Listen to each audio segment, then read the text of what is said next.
매일 아침 꼭 챙겨야 할 뉴스 딱 3개만 골라서 깊게 들여다봅니다. 뉴스 3개 시간인데요. 목요일에는 김수민 시사평론가와 함께합니다. 어서 오세요. 네, 반갑습니다. 자, 그리고 박지훈 변호사 모셨습니다. 어서 오세요. 안녕하세요. 네, 김종배의 시선집중 유튜브 라이브로 함께하실 수 있습니다. 유튜브에 들어가셔서 김종배의 시선집중 검색하시면 되고요. 좋아요와 구독 버튼 그리고 의견도 남겨주시기 부탁드리겠습니다.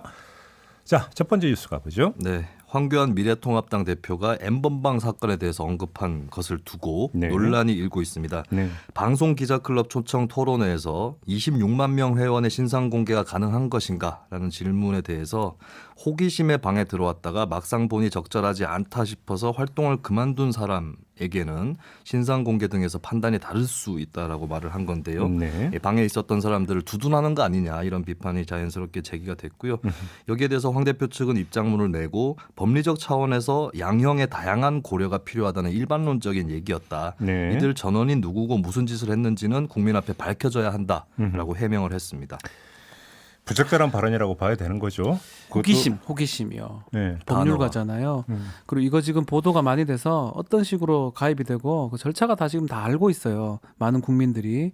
그럼에도 호기심으로 들어가는 경우도 없을 뿐더러 호기심이라는 표현을 쓰는 것 자체가 부적절하다고 할 수밖에 없습니다. 그러니까 바로 이제 바로 핵심을 짚어주셨는데, 그래서 호기심으로 들른다라고 해서 내가 길거리를 가다가 네. 갑자기 어떤 뭐 상점에 내는 게 눈에 띄는데 네. 뭐 쇼윈도 내는 거 저기 뭐지 해서 이렇게 갑자기 이런 때 그게 호기심이. 호기심이지요. 근데 지금 이 그 텔레그램 N번방은 지나가다가 저게 뭐 해갖고 들어갈 수 있는 방인가요? 그게 이제 가상화폐 결제도 해야 되는 거고 안 메신저 그러니까요. 가입하고 이런 의식적인 행위들을 해야 되는 거죠. 그러니까 그게 어떻게 호기심으로 연결이 되는지도 궁금하고. 둘 중에 하나예요. 그걸 잘 모르는 시스템을 잘 몰랐을 수도 있고요. 네. 아, 황교안 예, 대표가 아예 그렇지. N번방에 대해서 네. N번방이 뭔지를 잘 몰랐을 것 같아요. 저는 그렇게 왜냐하면 네. 그렇지 않고 이 얘기 이렇게 하기 쉽지가 않아요. 그러게요. 거기에 대해서 감을 못 잡았을 수 있습니다. 네. 이 메신저 자체를 또 사용을 안 해봤을 수도 했으니까. 있고. 그렇죠. 예. 그다음에 두 번째는 법률적으로 이 사람이 호기심 때문에 들어간 건지, 아예 그러니까 작정하고 네. 들어간 예. 건지가 증명이 되나요? 안 되죠. 그래서 호기심이라는 용어는 네. 쓰질 않습니다. 범죄를 하는데 호기심이라는 게 말이나 됩니까? 아니 법무부 장관 출신인데요. 그래서 제가 좀 의아해하네요. 총리도 했고요, 뭐 예. 검찰도 했고요, 다 했는데 아, 그래요? 이런 용어를 왜 쓸까요? 법률 쪽에서는 그렇게 안 씁니까? 호기심이라는 용어를 쓰질 않죠. 네. 내심을 판단해가지고 그거를 뭐 양형에 네. 감안한다거나 이렇게는 할 수 없는 거고 실제로 무슨 행위를 했는가 만약에 가담 수준이 약하다면은 뭐 짐작 같은 걸로 그렇죠. 이제 호기심이었나 뭐 이렇게 볼 수는 있겠지만 그게 뭐 법적인 판단을 좌우할 수는 없겠고. 아니 이해가 조금 전에 그러니까 N번방은 몰라서 그런 말을 했다고 치고 법률을 몰라서 그럴 수는 없는 거아니죠. 쓰지 않는 용어를 쓴 것 같아요. 아, 그래요? 예. 그냥 가담 수준이 낮은 뭐 이 정도면 그 정도가 모르겠고. 맞죠. 그리고 이제 적절하죠. 사실은 거기에 대해서도 정치적으로 호기심으로 예컨대 네. 절도하고 호기심으로 사기치고 호기심으로 살인하고 이런 용어를 쓸 수가 없는 거거든요, 사실. 네. 선처를 구할 때도 호기심에 그랬으니 좀 그런 얘기는 안 봐주십시오. 씁니다. 이렇게는 할 수 없는 거죠. 심신미약은 되는 거예요. 차라리요. 예. 네. 그때 당시에 자신의 상태가 좋지 않았습니다. 뭐 이렇게 되면 모를까. 그렇기 때문에 일반인이 얘기한 거하고 좀 달리 봐야 되지 않을까. 그러게요. 생각이 듭니다. 아무튼 근데 문제는 이제 선거가 이제 그 코앞으로 다가온 상황에서 이런 식으로 발언을 해버리면 그렇죠. 그게 이제 표심에 어떤 영향을 미칠 것인가 이게 더 중요한 문제 아닙니까? 그러니까 그렇습니다. 미래통합당 입장에서는. 네. 실점을 최소화해야 되는데 이런 경우도 자신이 하고 싶은 말을 표현하면서도 좀 누겨가지고 양형 수준에 따라서 좀 달라질 수 있다. 그 부분은 좀 더 볼 문제다. 이 정도 선에서 빙고 이렇게 예, 얘기했었어요. 끝을 냈었으면은 김수민 평론가처럼 얘기하면 네. 돼요. 어떻게 보면 하나만 말이지만 네. 적어도 실점은 하지 않는다는 것이죠. 그러니까요. 근데 황교안 대표가 이제 법률가 출신으로서도 적절하지 않은 용어를 썼다고 볼 수 있지만 정치인으로서도 아직까지 좀 그런 언행이 입에 익지 않지 않았나. 그러니까요. 결국은 어떤 정치적 메시지 관리에 있어서의 어떤 미숙함. 네. 그러니까 그 며칠 전에도 그러니까 뭐 교회와 신천지는 다르다라고 하면서 이야기했던 부분들. 그렇죠. 뭐 그 페이스북에 8번인가 고쳤다면서요. 네. 고쳐- 수정 내역이 그러니까 남으니까요. 지웠다 썼다 지웠다 썼다 8번인가 그랬다면서요. 예, 예. 그 수정 내역이 남는다는 것도 또 모르는 인지를 것 같아요. 못했을 수도 있습니다. 다 남거든요, 사실은. 네. 다 알고 있는데요. 그러니까요. 예전에도 이제 홍준표 전 대표 같은 경우도 그 창원 성산 지역 재보궐 선거 결과를 잘못 진단을 해서 한번 올렸다가 바꾼 적이 있어요. 그렇죠. 수정 내역을. 그걸 제가 처음에 발견했는데 그랬네. 그래서 수정 내역을 몰랐을 수도 있고 여하튼간에 지금 조금 꼬이는 게 김종인 총괄 선거대책본부 위원장을 모셔온 거는 이제 메시지 전략을 다 담당을 시키고 황교안 대표 등등은 다 지역구에 좀 몰입해서 선거운동을 하는 이런 양동 작전을 좀 펴려고 했던 건데 안 그래도 지금 이제 최근에 그 채널 옳은소리라고 그러니까요. 미래통합당의 유튜브 채널에서 이제 문재인 대통령 겨냥해서 뭐 임기 후에 교도소 무상급식 운운하는 그런 발언을 진행자가 했다가 하차를 하기에 이르렀거든요. 네. 통합당 측에서도 이것은 실수라는 것을 뻔히 알기 때문에 불을 끌려고 한 건데 막상 황 대표가 이 설화에 또 같은 반열에 올라 버렸습니다. 그러니까요. 이제 우리가 역대 총선의 어떤 그 경험을 되돌아보면은 선거 막판에 결국은 한마디 말 때문에 그렇죠. 예. 그러니까 그 표심 획득에 상당한 치명타를 입는 경우가 종종 있지 않았습니까? 특히 이 기간이에요. 선거운동 기간이거든요. 오늘부터. 그러니까요. 이 기간 중에 어떤 막말이 나오고 어떤 폭탄급 말이 나오냐 그거에 따라서 선거 결과가 달라질 수가 있습니다. 그 정치의 반이 메시지 관리라는 말이 있는데 메시지 관리가 얼마나 중요한지를 한번 보여주는 반증 사례가 아닌가 싶은 생각을 좀 해보게 되고요. 자, 두 번째 뉴스로 넘어가죠. 예, 두 번째는 열린민주당 소식입니다. 네. 어제 총선 자금 마련을 위해서 열린 펀드를 개설을 했는데요. 예, 정당 투표율 3%를 넘게 되는 정당에게는 선거 비용 보전 항목에 해당하는 그 금액의 전부가 보전이 되죠. 네. 이거를 활용해 가지고 연 이자율 2%를 쳐서 상환을 하겠다 이런 약속을 하고 모금을 했는데 네. 오후 1시에 공개를 해서 1시 58분에 약정액 42억 원을 이야. 전액 달성을 했습니다. 1시간도 안 돼서. 1시간도 안 돼서 58번드가 예. 마감이 된 것이고요. 예. 이렇게 열린민주당은 기세를 올리고 있는데 한편 더불어민주당 측에서는 당혹스러운 반응이 또 흘러나오고 있습니다. 이근영 민주당 전략기획위원장이 네. 5년 만에 페이스북을 재개한다면서 글을 올렸는데 효자론, 유전자 검사, 이복 동생론까지 유유 이모티콘 유유 이렇게 쓰면서 이거는 네. 이제 열린민주당 쪽에서 나왔던 수사들이죠. 네. 이거에 대해서 이건 완전히 스토킹 정치 금지 법안이라도 만들어야 하는 것인지 유유 이렇게 포스팅을 했습니다. 이게 좀 남녀라는 게 이복 동생만 빼고는 전부 다 저희 인터뷰에서 다 나왔던 얘기거든요. 네. 다 그렇죠. 여기서 나왔던 얘기예요. 예. DNA 효자. 이근영 위원장 본인도 바로 김수민 평론가 앉아 있는 이 자리에서 우리는 네. 그런 자식 둔 적 없다고 이야기했던 거예요. 그렇습니다. 이복 동생은 아니었고요. 여기서는 뭐 그런 용어를 잘 만들어내네요. 결국은 쪼먹겠잖아요. 정치라는 게 메시지 관리인데 그렇죠. 메시지 관리에 있어서 가장 어떤 거 그러니까 가성비가 높은 게 뭐겠어요? 비유적인 표현. 그렇죠. 그러니까 그러다 보니까 이렇게 되는 건데. 시선 집중에 특히 잘 만들어내는 것 같아요. 그래요? DNA, 효자, 분위기 파악을 잘해. 네. 시선이 집중되니까 네. 프레임 전략에도 많이 쓰이는 거죠.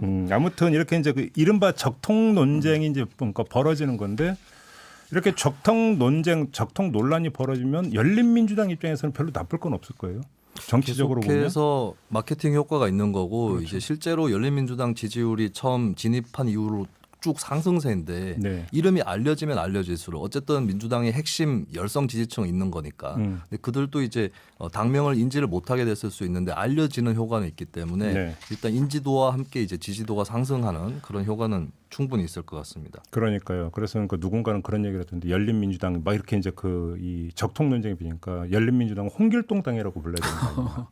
왜냐하면 그 민주당이 우리 자식이 아니라고 하니까 아버지를 아버지라 보지 못하고 네. 형을 형이라 부르죠. 호형, 호부하도록 하여라. 뭐 이거잖아요. 오, 바로 나오네. 호부효형이죠, 호부효형. 예. 그렇죠. 예.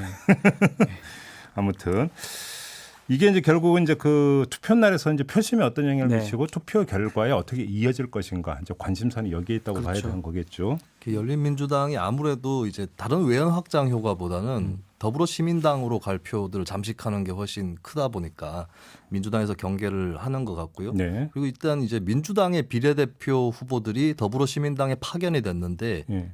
다 순번이 11번 뒤에가 이후로 있죠? 돼 있어서 네. 그러니까 그렇죠. 쉽게 얘기해서 열린민주당이 득표를 많이 할수록 민주당 출신 비례대표 후보들의 낙선 확률은 커진다. 한마디로 추격하면 김홍걸 대 주진영이 대결이 될 수도 있다. 이번 총선이. 14번, 6번입니다. 예. 그렇죠. 그러니까 정치라고 하는 게 뭐 거창한 게 아니라 사람들이 하는 것이고 그렇죠. 이게 예. 사람들이 하는 그 일에는 또 어떤 그 정사라는 게 스며 있기 마련이고 이제 네. 그것이 도의라는 것들도 있는 건데 네. 뭐 거창한 명분을 떠나서 우리가 영입을 해가지고 비례 후보로 올렸는데 아무튼 이런저런 어떤 그 뭐 경위를 그러니까 그 이야기하기 전에 음흠. 결국 떨어져 버린다라고 한다면 네. 그러니까 책임지지 못하는 그러니까 결과를 빚어버린다라면 민주당 입장에서 그게 엄청난 정치는 부담이, 어차피 결과거든요. 엄청난 과정도- 부담이 되는 그렇죠. 거고 거기다가 이제 특히나 그 영입돼서 비례 후보로 갔던 분들이 순번 조정을 해서 앞으로 배치해 달라라고 공개적으로 요구를 했는데 안 당에서 이제 딱 끄는 거잖아요. 음. 끄는 상태에서 결과가 만약에 그런 식으로 나와버린다면 이제 당 입장에서 그렇죠. 부담이 되는 거예요. 네. 어쩌면 민주당 입장에서 더불어시민당 최소한 뒤로 갔던 분들 당선시키고 싶을 거예요. 예. 그거 하려면 열린민주당이 덜 되는 수밖에 없거든요. 그러니까 이렇게 할 수밖에 없는데 딜레마가 하면 할수록 열린민주당 계속 알려진다는 그런 거. 그러니까 지금 뭐 이래도 못하고 저래도 못하고 하는 그런 상황 같아요. 지금 조호래님이 의견 주셨는데 민주당에서 열린민주당 견제 발언하면 할수록 열린민주당 지지율은 더 올라간다. 인지도거든요. 인지도 올라가니까요. 이른바 이제 주목 네. 효과라고 봐야 되는 거. 뭐길래 저러나 이런 거 보게 되는 거거든요. 그 특히나 이제 열린민주당 지지층에서는 그 더불어시민당 상위 순번에 있는 네. 시민사회 출신 후보들을 썩 마뜩치 않아 하는 그런 분위기도 있어요. 저 상당히- 사람들은 민주당 그런 거예요? 적통이 아니다. 아니다. 예, 오히려 좀 정의당이라던가 그 골치 아픈 좌파 진영에 가깝다라고 하는 부정적인 인식이 있어서 골치 아픈가요? 그렇게 좀 여길 그렇게 수 있죠. 핵심 지지층에서는 우리 민주당이 아니다. 그 특히 두 당도 있잖아요. 작은 정당. 네네. 네. 그렇게 받아들이는 경우가 많은 것 같아요. 그래서 이제 상위 순번을 떨어뜨리려고 저기에 표를 주면 안 된다라고 하다 보니까 더더욱이나 민주당 출신의 11번 이후 후보들은 더 압박을 받는 것이죠. 그렇죠. 알겠습니다. 예. 자, 세 번째 뉴스로 넘어가죠. 네, 투자자들에게 1조 6천억 원대 피해를 입힌 라임 사태의 그 수사가 계속 진행이 되고 있는데요. 네. 어제 이제 스타모빌리티라고 해서 이제 라임의 그 투자를 주도했었던 그 이종필 라임 전 부사장과 함께 네. 주범으로 꼽히고 있는 라임의 김모 본부장이 음흠. 검찰에 체포가 됐습니다. 예. 이들은 이제 라임이 환매 중단 사태가 터져서 금융감독원 검사를 받고 있던 시점 지난 1월이죠. 이때에도 펀드에서 195억 원을 빼내서 스타모빌리티에 투자를 했던 사람이고요. 네. 그리고 이날 스타모빌리티 본사 사무실이 하고 그다음에 이 회사가 회원인 한 골프장에 대한 압수수색도 진행이 됐습니다. 음흠. 또 스타모빌리티 사내 이사인 김모 씨도 수원여객 회사 돈 161억 원을 빼돌린 혐의로 구속영장이 발부가 됐습니다. 금융범죄라면 저는 뭐 머리가 너무 복잡해가지고 이해하는데도 한참 따라가야 돼. 금액도 크고요. 예. 엄청. 근데 아무튼 수원역이 왜 등장해요? 또? 수원여객 같은 경우는 이제 일단은 이제 이 여객사를 에스모 캐피탈이라고 하는 회사가 인수를 했습니다. 이쪽이 네. 대주주인데 여기에 대해서 이제 라임 자산 운용에서 돈을 주고 난 다음에 기한 이익 상실 EOD라고 해서 예, 네. 지금 상환 능력이 너희가 지금 안 돼 보이니까 빨리 갚아라라고 하는 이런 조치를 내리는데 이 조치에도 굉장히 큰 의구심이 있어요. 네. 굉장히 졸속으로 이루어졌다라고 하는. 음. 예, 그런데 이제 이틀 내에 또 S캐피탈이 상환을 해버립니다. 오. 예, 이런 과정에서 이제 라임 관련자들이 계획이 틀어졌다라고 얘기했다는 그런 증언도 있는데 뭐냐면 이제 이 수원 여객을 탈취하려고 했던 거 그렇죠. 아니냐. 아. 기한 의혹이 얘기라는 있는 거는 것이죠. 일정 기간 동안 안 갚아도 되는 그런 법적인 그런 능력이라든지 권리인데 그것을 뺏어버린 겁니다. 1년간 안 갚아도 되는데 너는 1년 기간을 뺏어버리겠다. 야, 상환 능력이 없어 보이니까 빨리 갚아라. 예. 이 두 가능성은 있는데 앞 얘기와 뒷 얘기가 완전히 충돌하는 거죠. 근데 이제 원래 같으면 그 기한 얘기를 뺏어버리는 건 뭐냐면 네. 1회라도 연체가 되고 2회 정도 연체가 되면 뭐 이자라든지 뭐가 있으면 기한 이익을 상실시키거나 뺏을 수 있는데 지금은 그런 상황은 아닌데 뭔가 개입됐을 여지가 있는 게 아니냐라고 생각이 듭니다. 근데 지금 이렇게 했던 그 방법을 보면 저는 자꾸 다른 쪽의 생각이 자꾸 나는데 그렇지 않습니까? 예, 길거리 현수막 이런 게 이제 종종 그냥 보이는 네, 그렇지 않나요? 아무튼 네. 이 스타모빌리티라는 회사가 이제 라임을 살릴 회장님이 네. 있는 회사이기 때문에 네. 이 회사의 요구를 받아들여서 라임이 작업을 한 것이다. 라고 그렇게 유력하게 관측이 되는 거고 네. 앞으로 주의해야 될 점이 이런 수원여객 같은 경우는 대중교통을 또 맡고 있지 않습니까? 그러게요. 그렇죠. 예, 이런 회사가 충분히 흔들릴 수 있다는 거고 또 이런 회사가 흔들리면 지자체라든가 이쪽에서 또 재정을 투입할 개연성이 열려 있는데 이 점을 더더욱 노려서 네, 이런 네. 투기 자본들이 뛰어들 수 있다, 사냥에 아, 들어갈 수 앞으로? 있다는 것을 네. 좀 주의할 필요가 있을 것 같아요. 그렇죠. 그러니까 들어가는 돈은 그렇게 되면 다 그건 이제 국민 세금이 되는 거니까. 그러니까 투기 그렇습니다. 자본이 공공성이 있는 기업에 이런 식으로 사냥을 할 거다. 뭐 좀 이런 게 가장 문제가 될 것 같아요. 오, 그렇군요. 그렇다면 네. 이건 문제는 그 상당히 커진다고도 봐야 그렇죠. 되는데요. 예, 그래서 이제 그 방법이 하나가 있습니까? 여기서 요런 이제 그 방법이죠. 수사 과정에서 그러니까 드러났다 이렇게 얘기가 되는 건가요? 네, 네. 그렇죠. 상황이 복잡하고 상당히 좀 심각할 수도 있겠네요. 이렇게 되면은 알겠습니다. 그거 이제 뭐 결과를 좀 더 지켜봐야 되는 그런 문제가 될 것 같고요. 저는 라인펀드 뭐 이야기가 나와서 이게 그 단순 금융 문제인 줄 알았는데 그게 전혀 아니네요. 네, 이게 자금 흐름 또 잘 살펴보면은 네. 이 라임이 투자한 그 기업들을 보면 자금이 1조 넘게 들었는데도 유무형 설비 투자에는 866억 원만 진행이 됐고 고용은 7명이 증가를 그러니까 했습니다. 투자가 아니에요. 네, 그러니까 사냥에 기업의 어떤 가까워요. 가치를 높이는 그런 네. 투자가 아니라 일종의 그러니까 결국에 우리 기업 사냥 사냥에 가까워요. 이런 거라고 봐야 돈 되는 놓고 거예요. 돈 먹기 이제 돌려막기식이다. 나쁘게 쉽게 말하면 얘기하는 그런 것 거였습니다. 같아요. 근데 네. 그 기업 사냥 대상이 지금 그러니까 사실은 공공용 기업을 좀 영역으로까지 가져가는 지금 거죠. 이제 그렇습니다. 넓혀졌다. 네. 약간의 본질을 이렇게 정리하면 약간 되는 거예요? 편법이나 그런 걸 이용해 가지고. 예, 알겠습니다. 자, 이렇게 마무리하겠습니다. 김수민 평론가, 박지훈 변호사 두 분과 함께했습니다. 고맙습니다. 네, 감사합니다. 이슈의 핵심을 꿰뚫는 예리한 시선, 믿고 듣는 진품 시사 김종배 시선 집중.